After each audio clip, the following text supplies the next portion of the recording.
नमस्कार दर्शकों, मैं ज्योति ठाकुर आपके साथ और आप देख रहे हैं केआरजी न्यूज। आज नवरात्रि का चौथा दिन, जो कि मां कुष्मांडा की पूजा के लिए समर्पित किया जाता है। बताया जाता है कि इस दिन मां कुष्मांडा की पूजा करने से साधक के समस्त रोग मिट जाते हैं। मां कुष्मांडा भक्तों के छोटे छोटे प्रयासों से भी प्रसन्न हो जाती हैं और उन्हें आयु, यश, बल और आरोग्य का आशीर्वाद देती हैं। मां कुष्मांडा का स्वरूप अत्यंत कांतिमान और ओजस्वी होता है। वह सृष्टि की रचनाकार है और उनकी पूजा से जीवन में सुख, समृद्धि और सफलता प्राप्त होती है।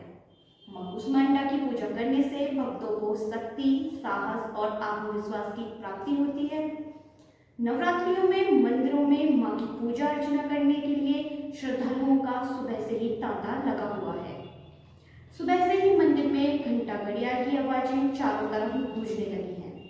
माता रानी के जयकारों से समस्त वातावरण गुंजयमान हो गया होता है।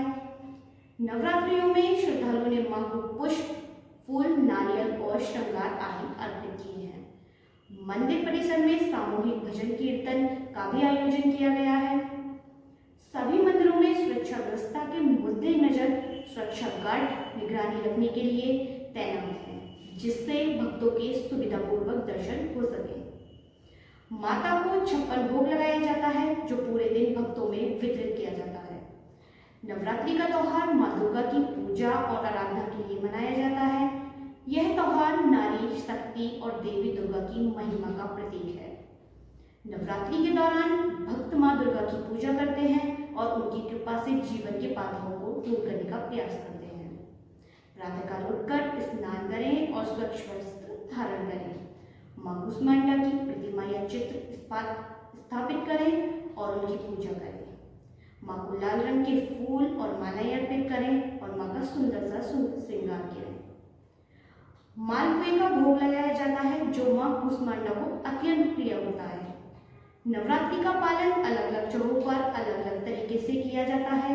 कुछ जगहों पर गरबा, डांडिया, रास के आयोजन किए जाते हैं, जबकि अन्य जगहों पर मां दुर्गा की पूजा और आरती के आयोजन होते हैं।